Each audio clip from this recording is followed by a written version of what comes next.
Hello, good evening students. Today we will study about cancer genetics. So cancer कैसे होता है? Cancer usually occurs, it is because of the genetic problem. So cancer is a complex disease that results from the basic process of uncontrolled growth. वहाँ पे क्या होता है कि genetic cell division जैसा रहता है, एक सेल डिवाइड हुआ, 2 सेल में हुआ, 2 अगेन डिवाइड होता है, नेक्स्ट डिविजन में वो 3 में डिवाइड होता है, then it again divides into 4th division. ऐसे जब मल्टीपल डिविज़न होता है तो इनमें तो सेल्स कोई भी मेच्योर नहीं हो पाते हैं, तो इनको एक मल्टीप्लिकेशन ऑफ सेल्स होता है एंड दे आर इमेच्योर. तो जिसके कारण है कि that is uncontrolled growth of the cell happens and that is called cancer. उसमें भी 2 टाइप्स का होता है, बेनाइन एंड मैलिग्नेंट. तो मैलिग्नेंट रहने पे वो स्प्रेड होता है और बेनाइन रहने पे वो उसी स्टेज में रहता है, वहाँ पर ऑपरेट कर दो या जो भी ट्रीटमेंट देना है, देन इट गेट्स ऑकर्ड. सो वहाँ पे एक्चुअली व्हाट हैपेंस है, सेल प्रोलिफरेशन ऑकर्स. वो जो मल्टीप्लिकेशन ऑफ सेल्स के कारण में results in A mass that इन्वेट्स, ऐसे वही सेल डिवाइड होके बहुत हो जाता है एंड इट क्रिएट्स ए मास. और मास होने के बाद में सप्रेसिंग जो टिश्यूज़ हैं सबको वो ब्लॉक करने लगता है and then it spreads to another distant area. So उसको मेटास्टेसिस बोलता है. So when normal regulation is altered, uncontrolled growth is initiated and a malignant tumor develops. So genetic changes कहाँ it can occur at many levels, from gain or loss of entire chromosomes to mutation affecting a single DNA nucleotide. अपन ने देखा था different deletion, insertion, addition, ये सब type of mutation अपन ने देखा था कि जो जीन्स में होता है. तो यूजुअली इट ऑकर्स, यही चीज़ इसमें होता है ड्यू टू गेन और लॉस ऑफ एंटायर क्रोमोसोम, और वो डीएनए न्यूक्लियोटाइड को अफेक्ट करता है. तो म्यूटेशन के the basic mechanism in all cancer is, basic mechanism her cancer में क्या, तुझको जो ओरिजिनल जीन है वो उसमें कुछ ना कुछ चेंजेस होता है, तो दैट इज़ कॉल्ड म्यूटेशन. और ये म्यूटेशन का according to the mutation type उसमें कई क्लासिफिकेशन है. First is carcinoma. कार्सिनोमा क्या, दैट इज़ बेलिग्नेंट ट्यूमर्स, यानी जो स्प्रेड होता है वो स्प्रेड होके और भी ऑर्गन्स में पकड़ता है. The tumours arising from epithelial cells are usually carcinoma, like breast, prostate, lung, colon cancer cells. दूसरा है सार्कोमा. ये मैलिग्नेंट ट्यूमर से जो अराइज होता है कनेक्टिव टिश्यू से, कनेक्टिव टिश्यू और मेसेंकाइमल सेल से अराइज होता है. लिम्फोमा और ल्यूकीमिया ये होता है जब ब्लड फॉर्मिंग सेल्स में कुछ डिफ़िकल्ट प्रॉब्लम्स होता है, दैट इज़ हीमियोपायोटिक बोलते हैं वो मैलिग्नेंसी. जैसे ल्यूकीमिया, वाइट ब्लड सेल्स का मल्टीप्लिकेशन होता है, ल्यूकीमिया बोलते हैं. तो ये ब्लड सेल्स में जो मल्टीप्लिकेशन होता है दैट इज़ लिम्फोमा और leukaemia. Then germ cell tumour. Germ cell tumour क्या है, जब ये रिप्रोडक्टिव ऑर्गन्स में अफेक्ट करता है, स्पेशली टेस्टिस एंड ओवरीज, वहाँ पे जब ट्यूमर होता है that's called germ cell tumour. Then blastic tumour. Blastic tumour क्या है, जब एम्ब्रियोनिक टिश्यू में जब मल्टीप्लिकेशन ऑफ सेल्स होता है और ट्यूमर दैट, क्योंकि अपन ने देखा था एम्ब्रियो के बाद ओजाइट होता है, ओजाइट के बाद ब्लास्टोसाइट होता है जो कि अराउंड 5 to 6 days स्टेज में होता है. तो वहाँ पे जब इम्प्रॉपर अपनॉर्मल डिवीजन होता है दैट इज़ ब्लास्टिक ट्यूमर. तो डिफरेंट क्लासिफिकेशन है. कार्सिनोमा जो एपिथेलियल सेल्स में होता है, सार्कोमा जो कनेक्टिव टिश्यू में होता है, लिम्फोमा और ल्यूकीमिया जो ब्लड सेल्स में होता है, जर्म सेल ट्यूमर जो कि ट्यूमर टेस्टिस और ओवरीज में होता है, देन ब्लास्टिक ट्यूमर जो एम्ब्रियो में होता है. तो इसमें साइन एंड सिम्टम्स यूजुअली क्या होता है, साइन एंड सिम्टम्स इसको 3 इसमें दिया, लोकल सिम्टम्स, सिस्टमिक और लोकल सिम्टम्स है अनयूजुअल लम्स और स्वेलिंग होगा जो कि नॉर्मल नहीं है, हैमरेज होगा, पेन और अल्सरेशन होगा. तो कुछ भी ज़्यादा लम्प फॉर्म हो जाता है तो वो उसके एंड में क्या होता है, प्रोलिफरेशन या अल्सरेशन स्टार्ट हो जाता है. Then compression of surrounding tissue causing symptoms like jaundice, yellowishness of jaundice में जहाँ पे आइस येलो होता है, स्किन येलो होता है. तो ये है जो लोकल सिम्टम्स जो हमको लोकली बाहर से दिखता है. अनयूजुअल लम्स और स्वेलिंग होता है, हैमरेज होता है, पेन और अल्सरेशन होता है. देन जॉन्डिस लाइक सिम्टम्स होता है due to compression of surrounding tissues. Next is symptoms of metastasis जो स्प्रेड होता है. Enlarge lymph nodes lymph nodes क्या होता है? लिम्फ नोड्स तुम पूरे ब्लड सर्कुलेशन में हर पॉइंट पे लिम्फ नोड्स प्रेजेंट रहता है। इसलिए जो भी सेल्स ब्लड सर्कुलेशन से रिलेटेड रहता है, कहीं पे भी अगर अफेक्टेड है, जैसे लंग्स का कैंसर हो गया, ब्लड्स का कैंसर हो गया, क्योंकि सर्कुलेशन में रहता है तो it circulates all over the body, तो ये बहुत इसकी प्रोग्नोसिस भी ख़राब रहती है और ये स्प्रेड भी बहुत फास्ट होता है। तो एनलार्ज लिम्फ नोड्स कहीं पे भी अपन देखते हैं, जब हमको बुखार वगैरह होता है तो गले के नीचे वगैरह अपन को स्मॉल स्वेलिंग देती है, वो सब चीज़ों का अपन नेग्लेक्ट, स्वेलिंग्स बॉडी में जहाँ भी लिम्फ नोड से होता है तो उसको नेग्लेक्ट नहीं करना है। Then cough and haemoptysis, chronic cough अगर होता है और हिमेप्टिसिस उसमें से ब्लड आ रहा है, और that has to be taken care. फिर हिपेटोमेगाली लीवर में स्वेलिंग होना या बड़ा लिवर होना, that is hepatomegaly, that is symptoms of metastasis है, यानी द ट्यूमर इज स्प्रेडिंग। फिर सिस्टमिक सिम्टम्स है क्या? वेट लॉस होगा। With the disease condition patient का वेट लॉस होगा, पुअर एपेटाइट रहेगा, खाने पीने का कोई मन नहीं रहेगा, फैटिक एंड कैकेक से, फैटिक में हमेशा टायर्डनेस लगेगा, कैकेक से मीन्स मसल वेस्टिंग होता है, मसल तुम देखो कि वो बढ़ा करके पड़ा हुआ, तो मसल वेस्टिंग होता है। Then anaemia reduction of HB कम होगा। Then thrombosis of hormonal changes, ये जो सिस्टम है। तो 3 साइन एंड सिम्टम्स क्या क्या है? Local symptoms of metastasis and systemic symptoms. Then causes क्या क्या है म्यूटेशन का? तो बेसिक मैकेनिज्म और पूरे सेल्स का क्या क्या म्यूटेशन होता है, यानी डीएनए सीक्वेंस में चेंजेस आता है। देन कार्सिनोजिक एजेंट्स हैं वो म्यूटेशंस को, कोई भी जेनेटिक्स ऐसे ही नहीं हो जाता है, म्यूटेशन ऐसे ही नहीं हो जाता है, कुछ ना कुछ एनवायरमेंटल फैक्टर्स रहता है, कुछ ना कुछ एजेंट्स रहता है जो सेल्स में इरिटेशन कॉज करता है, उसके कारण है जो यूजुअली म्यूटेशन टेक प्लेस। तो germ line mutations are responsible for 5 to 10% of cancer patients. Germ से means reproductive testis and ovaries से जो स्प्रेड होता है, this is also called familial cancer.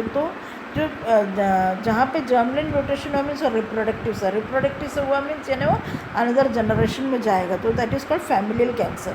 This mutation are present in every cell of the body and are pass from parent to child, हर cell में होता है, parent to child में transfer होता है।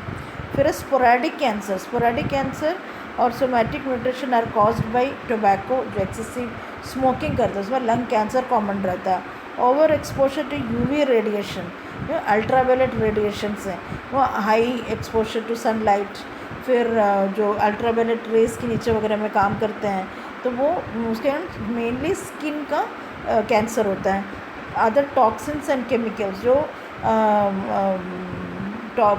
इंडस्ट्रीज में काम करते हैं उन लोग रेगुलरली इन टच विद जो टॉक्सिन्स और केमिकल्स है तो उसके कारण हुआ। देन इन्फेक्शंस, रिकरेंट इन्फेक्शंस होता है, that is the cause of mutation. Hormonal imbalances, that's again cause of mutation. Immune system dysfunction, that is HIV जैसे केसेस।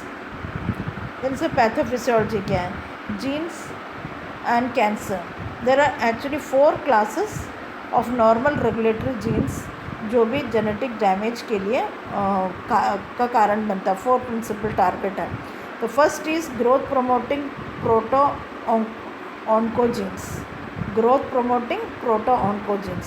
देन है growth inhibiting tumour suppressor genes, growth को जो पहले वाला है growth promote करता है, दूसरा है ग्रोथ को इनहिबिट करता है, ग्रो होने देता नहीं है, that is tumour suppressor genes. Then the genes that regulate programmed cell death cause करता है, that is apoptosis, okay, cell का डेथ कॉज करता है। देन DNA रिपेयर सेल्स, तो क्या है 4 principles, growth promoting proto oncogenes होता है, growth inhibiting tumour suppressor genes होता है, then genes that regulate program death cell that apoptosis cause करता है, and then DNA repair genes, वो जीन्स जो DNA को रिपेयर करता है। तो this are the 4 main principles of cancer. The proto oncogene क्या करता है? इसका मल्टीपल रोल्स हैं और ये मेनली ग्रोथ, सेल ग्रोथ होता है, प्रोलिफरेशन, मल्टीपल डिविजन्स होता है सेल्स का, प्रोलिफरेशन, फटना, growth, immature cells, repeated cell division के कारण पूरे मैच्योर सेल्स नहीं हो पाते, इमेच्योर सेल्स होता है। देन प्रोटीन्स एनकोडेड में फंक्शन एज ग्रोथ फैक्टर्स और their receptors, signal transducers, transcription factors और सेल साइकिल कंपोनेंट्स। प्रोटीन जो तो अपन ने देखा था पहले ही प्रोटीन सिंथेसिस में कि कैसे there are 6 elements amino acids जो जिसके कॉम्बिनेशन से हमको अराउंड 21 अमीनो एसिड्स फॉर्म होता है। तो वो that combination of amino acids is proteins. तो प्रोटीन क्या करता है, प्रोटीन का फंक्शन क्या है, protein function is very much necessary for growth. ये रिपेयर ऑफ द सेल्स करता है और ग्रोथ करता है। तो ये क्या करता है, ये प्रोटो ऑन्कोजन प्रोटीन हमको ग्रोथ के लिए चाहिए और ये यहाँ पे ट्रांसक्रिप्शन फैक्टर्स को इफेक्ट करके सेल कंपोनेंट्स में अफेक्ट करता है और सेल डिवीजन होता है। Then mutations convert proto oncogene into consequence. Usually proto oncogene growth proper growth में हेल्प करता है, लेकिन म्यूटेशन होने के कारण ये प्रोटो ऑन्कोजन क्या करता है, दे कॉन्स्टिट्यूएंटली क्या करता है, convert into active cellular oncogene that are involve in tumour development. ये म्यूटेशन यूजुअली ये प्रॉपर ग्रोथ डेवलपमेंट के लिए चाहिए, सेल रिपेयर के लिए चाहिए का काम करता है, लेकिन म्यूटेशन होने के कारण में यही प्रोटो ऑन्कोजन जो है कन्वर्ट होता है एक्टिव सेलुलर ऑन्कोजन में जो ट्यूमर डेवलपमेंट में का काम करता है। तो टाइप ऑफ प्रोटो ऑन्कोजन से cellular oncogenes and normal oncogene. Cellular oncogene क्या करता है, proto oncogene which have been to mutate in any individual, जो कोई भी इंडिविजुअल में म्यूटेशन कॉज करता है। देन नॉर्मल ऑन्कोजन क्या है, that have not been found to mutate. Normal oncogene में म्यूटेट करता ही नहीं, म्यूटेशन उसमें होता ही नहीं है, लेकिन सेलुलर ऑन्कोजन में म्यूटेशन होता है। Then tumour suppressor genes. Tumour suppressor they act एक ब्रेक, जैसे अपन को कहीं रुकना है तो ब्रेक लगाते हैं। तो क्या ट्यूमर सप्रेसर जीन क्या है, दे एक्ट एज ब्रेक और पेडल। तो tumour suppressor jeans are a family of normal genes that instruct cells to produce protein that restrains cell growth and cell division. The loss of such protein allows a cell to grow and divide into uncontrolled fashion. तो क्या tumour suppressor gene क्या करता है, ये एक काम करता है ब्रेक और पेडल का, जिससे कि कोई भी ट्यूमर जो है सप्रेसर जीन्स डायरेक्शन देता है नॉर्मल जीन्स को, वो इंस्ट्रक्ट करता है जीन्स को कि क्या है कि वो जो प्रोटीन प्रोड्यूस कर रहा है वो सेल ग्रोथ होने दे नहीं, लेकिन उसको रिस्ट्रेन करे, उस ग्रोथ को रोके और उसको सेल डिविजन को भी रोके। तो वो जो लॉस ऑफ सच प्रोटीन्स क्या करता है, they allows cell to grow and divide in an uncontrolled fashion. Then a DNA repair genes. हर cell losses more than 1000 bases per day from spontaneous DNA at body temperature. Normal body temperature में क्या होता है कि each cell क्या loss करता है, 10,000 bases, normal base जो प्रोटीन्स का फॉर्म होता है, they loss from spontaneous breakdown of DNA at body temperature. Fortunately the DNA repair gene codes for enzyme that fix crack in DNA. तो fortunately क्या जो डीएनए रिपेयर जीन से जो भी क्रैक उसमें आया है ड्यू टू जो इतना सेल डिविजन हो रहा है, ये सेल लॉस हो रहा है, उस क्रैक को वो फिक्स करता है। डीएनए में जो सेल क्रैक्स हो रहा है उसको वो फिक्स करता है। तो genetic disorders in which DNA repair process is defective, इसमें डिफेक्टिव होता है, तो xeroderma pigmentosa, ataxia, Bloom syndrome, Fanconi's anaemia, ये सब में क्या है कि डीएनए रिपेयर जीन्स का काम एक्सिबिट होता है और इस डिफेक्टिव रहता है, उसके कारण वो चीज़ें होता नहीं है। तो डायग्नोसिस क्या है, इन्वेस्टिगेशंस क्या क्या करते हैं। इन्वेस्टिगेशन में अपन इन्वेस्टिगेशंस करेंगे जो उस ट्यूमर से रिलेटेड है। जैसे अभी कुछ सपोज कुछ भी रिलेटेड गैस्ट्रो इंटेस्टाइनल सिस्टम है, तो उसमें क्या कि एंडोस्कोपी लगेगा, कोलोनोस्कोपी लगेगा उसको पोजीशन के हिसाब से। तो वैसे जो भी इन्वेस्टिगेशंस नेसेसरी है। देन ब्लड टेस्ट में पूरा आएगा, CBC, इलेक्ट्रोलाइट्स, पूरे हेमेटोलॉजिकल इन्वेस्टिगेशंस आएंगे। देन एक्सरेज जो हाँ इन्वॉल्व है उस पोर्शन का एक्सरेज लेंगे। CT स्कैन लेंगे देखने के लिए एग्जैक्ट पोजीशन क्या है उसमें, किस वो देखने के लिए CT स्कैन्स लेंगे। एंडोस्कोपी होगा, बायोप्सी होगा, वैसे में जहाँ पे है वहाँ से पोर्शन को निकाल के उसको स्टडी करेंगे। देन उसका ट्रीटमेंट किया। तो ये जब इन्वेस्टिगेशंस करते हैं, इन्वेस्टिगेशन से अपन को पता चलता है कि क्या उसका डायग्नोसिस हो जाता है। Then we move for treatment. Treatment में क्या क्या करते हैं, first is surgery, second is radiation therapy, radiation देते हैं, कीमोथेरेपी, कभी कभी रेडिएशन और कीमोथेरेपी दोनों देते हैं, किसी केस में रेडिएशन देते हैं, किसी केस में कीमोथेरेपी देते हैं। Targeted therapies, then monoclonal antibody therapy, monoclonal antibody therapy देते हैं, फोटोडायनेमिक थेरेपी और लेज़र थेरेपी से ट्रीट करते हैं, इम्यूनोथेरेपी देते हैं, हार्मोनल थेरेपी देते हैं। देन एंजियोजेनेसिस इनहिबिटर्स, ये क्या करता है, extensive growth of blood cells को रोकता है, जिससे कि ट्यूमर्स जो है को सर्वाइव होना पड़ता है। तो this are the different surgery है। सपोज जिस ब्रेस्ट का कैंसर है तो ब्रेस्ट का जिस वे में अफेक्टेड है उस सेल्स को रिमूव करेंगे। रेडिएशन, सपोज लंग्स का कैंसर है तो लंग्स में रेडिएशन देंगे, सर्विक्स का रेडिएशन देंगे। कीमोथेरेपी, कीमोथेरेपी क्या है कि वो रेडिएशन अपन सर्टन उस पॉइंट्स पे देते हैं जहाँ पे ग्रोथ है। इन कीमोथेरेपी में अपन कीमोथेरेपी देते तो क्या होता है, वो पूरे सेल्स को जाके अफेक्ट करता है ना, बॉडी में और कहीं मेटास्टेसिस का भी चांसेस लग रहा है तो वो सब में भी जाके अफेक्ट करके उस ग्रोथ को बंद करेगा वो। तो this are different type of treatments we do. Palliative care में जो अपन घरों में केयर करते हैं, pain medication to control nausea and vomiting, उनको जो केयर करता है दैट इज़ पेन। अगर उनको पेन कैंसर है, एक्सेसिव पेन रहता है दैट इज़ अनबेयरेबल, तो उसमें क्या करेंगे, पेन कंट्रोल मेडिकेशन देंगे। तो usually pain control medication cause irritation in the stomach, जिससे कि नोशिया और वॉमिटिंग होता है। Then chronic pain due to cancer is always associated with continuing tissue damage due to disease process. तो tissue damage के कारण वो होता है क्रॉनिक पेन जो होता है। देन फैटिक, थकान रहता है, इस केस में थकान है तो उसको रेस्ट देना, उनको जो केयर करना। पेन है तो पेन के लिए ये करना, क्रॉनिक पेन है तो उसको क्या टैबलेट्स देंगे या फिर मॉर्फिन थेरेपी देंगे, जो भी थेरेपी देना। फैटिक है तो उसको रेस्ट देना, केयर करना। जीन थेरेपी देते हैं सर्टन केसेस में जो पर्सन अफोर्ड कर सकता है और जिनके में प्रैक्टिस को जीन थेरेपी देते हैं। Complementary and alternative therapy, allopathy के साथ साथ कॉम्प्लीमेंट्री एंड ऑल्टरनेटिव थेरेपी जैसे होम्योपैथी हो गया, आयुर्वेदिक हो गया, या अपन एक्यूप्रेशर करते हैं,